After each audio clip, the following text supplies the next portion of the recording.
kita hidup karena kemurahan Allah. Nah, saudara, hidup karena kemurahan Allah. Bukan karena kekuatan ekonomi kita. Bukan karena kemampuan kita. Bukan karena dunia ini. Bukan karena apa-apa. Hidup karena kemurahan Allah. Bersyukur bahwa kita hidup sampai pada hari ini hanya karena kemurahan Allah. Luput dari bahaya maut, luput dari sakit penyakit, luput dari berbagai-bagai hal. Kita ada sebagaimana kita ada sampai pada hari ini. Itu karena kemurahan Allah. Kalau kita masih dipercayakan segala sesuatu, itu pun karena kemurahan Allah, saudara-saudara. Sini dikatakan segala sesuatu adalah dari Dia dan oleh Dia dan kepada Dia. Bagi Dialah kemuliaan sampai selama-lamanya. Nah, kembali kepada tema kita, hidup karena kemurahan Allah. Apa bukti orang yang hidup karena kemurahan Allah? Pada pasal 12 ayat 1 dan 2 akan menolong kita memperjelas apa bukti orang yang hidup karena kemurahan Allah. Penulis Roma pasal 12 mengatakan di sini, karena itu saudara-saudara, demi kemurahan Allah, aku menasihatkan kamu, saudara, demi kemurahan Allah tadi, aku menasihatkan kamu, kata Paulus dalam Roma pasal 12 ayat 1 ini. Saudara-saudara, Paulus ingin menekankan dua bukti yang harus diperlihatkan bahwa kita sekarang hidup karena kemurahan Allah. Bukti yang pertama, apabila kita hidup karena kemurahan Allah, ditekankan pada ayat 1.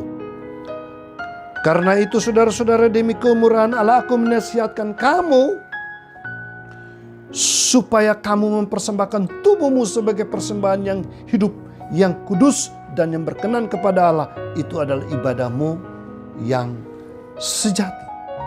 Saudara-saudara, bukti yang pertama yang harus diperlihatkan bahwa kita hidup karena kemurahan Allah, apabila kita rela mempersembahkan seluruh hidup kita kepada Allah. Ini penting, saudara-saudara. Allah sudah melakukan banyak hal dalam hidup ini. Pengorbanan yang tiada taranya. Dia rela mati dan sekarang dia bangkit menyatakan kemenangannya. Apa respon kita atas kemurahan Allah ini, saudara-saudara? Sebagai buktinya adalah mari kita perlihatkan bahwa kita mau rela mempersembahkan seluruh hidup kita kepada Allah. Di sini dirinci oleh Paulus bahwa mempersembahkan hidup itu, saudara-saudara, yaitu persembahkanlah tubuhmu kepada Allah sebagai persembahan yang hidup, yang kudus, yang berkenan kepada Allah. Mempersembahkan hidup secara utuh kepada Allah sebagai persembahan yang hidup. Bukan kalau sudah mati baru kita mempersembahkan tubuh kita, saudara. Tidak ada gunanya lagi orang yang sudah mati mempersembahkan tubuhnya. Persembahan hidup kita kepada Tuhan selagi kita masih hidup.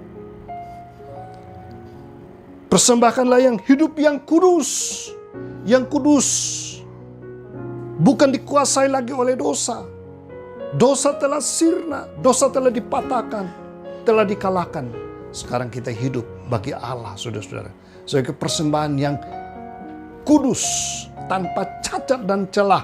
Oleh darah Yesus, sekarang hidup yang sudah ditebus dipersembahkan kepada Tuhan. Persembahan yang berkenan kepada Allah.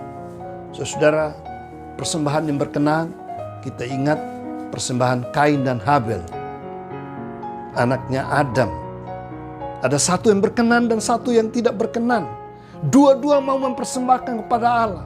Satu yang kudus, satu yang berkenan, satu tidak berkenan. Allah mau menerima persembahan-persembahan yang hidup, yang kudus, yang berkenan kepada Allah. Relakah saudara dan saya mempersembahkan hidup kita secara utuh kepada Allah? Sebagai bukti bahwa kita sekarang hidup karena kemurahan Allah. Hidup karena kemurahan Allah. Maka sekarang kita meresponinya secara positif.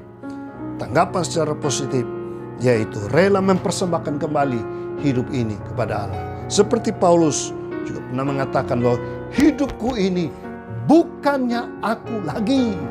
Dalam Galatia pasal 2 ayat 19-20. Melainkan Kristus yang hidup di dalam aku. Dan hidup yang kuhidupi di dalam daging ini adalah hidup oleh iman kepada Anak Allah yang telah menyerahkan hidupnya karena aku. Sungguh indah bukan? Hidup karena kemurahan Allah. Orang yang betul-betul punya statement hidup karena kemurahan Allah. Dia juga rela mempersembahkan hidupnya secara utuh kepada Allah. Yang kedua, sebagai bukti, Paulus menekankan pada ayat yang kedua Roma pasal 12. Janganlah kamu menjadi serupa dengan dunia, tetapi berubah oleh pembaruan budimu, sehingga kamu dapat membedakan manakah kehendak Allah, apa yang baik, yang berkenan kepada Allah, dan yang sempurna. Berubahlah, saudara-saudara.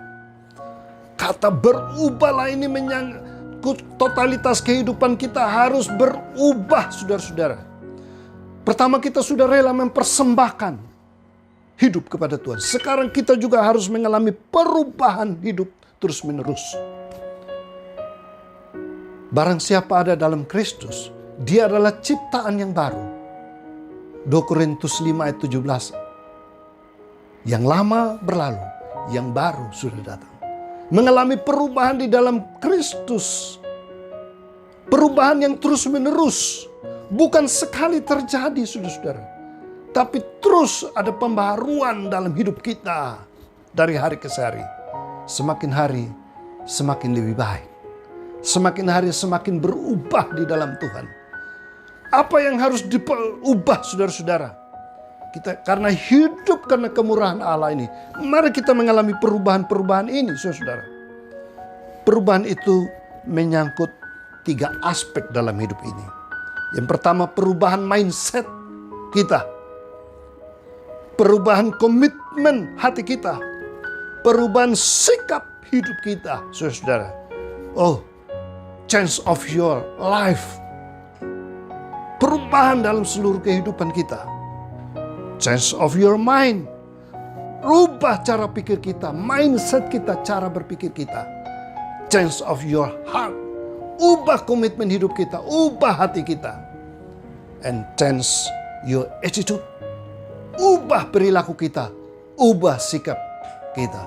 Kenapa kita mengalami perubahan ini? Karena hidup hanya karena anugerah Allah.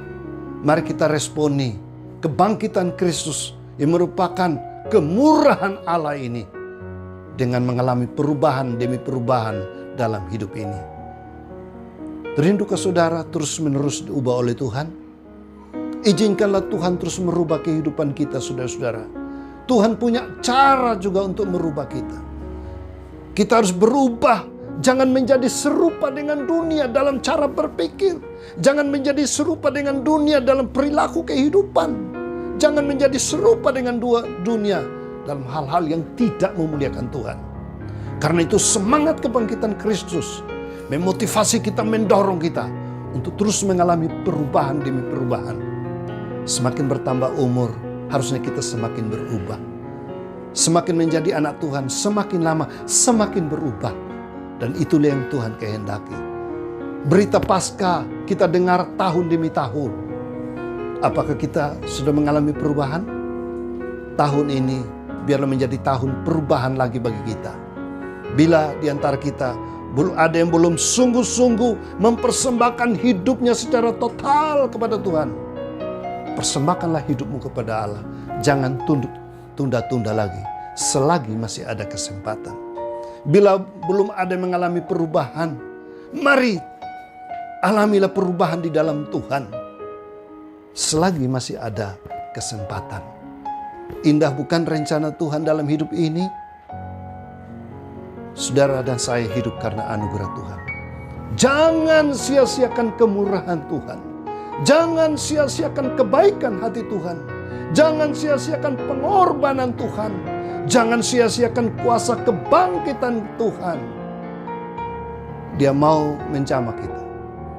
Saudara yang mau terus mempersembahkan hidup kepada Tuhan, persembahkan dengan lebih baik lagi. Saudara yang mau terus mengalami perubahan, mari kita tunduk kepala dan berdoa. Tuhan, terima kasih. Kemurahan-Mu lebih daripada hidup. Luar biasa, Engkau Allah yang ajaib. Mengasihi kami orang-orang berdosa.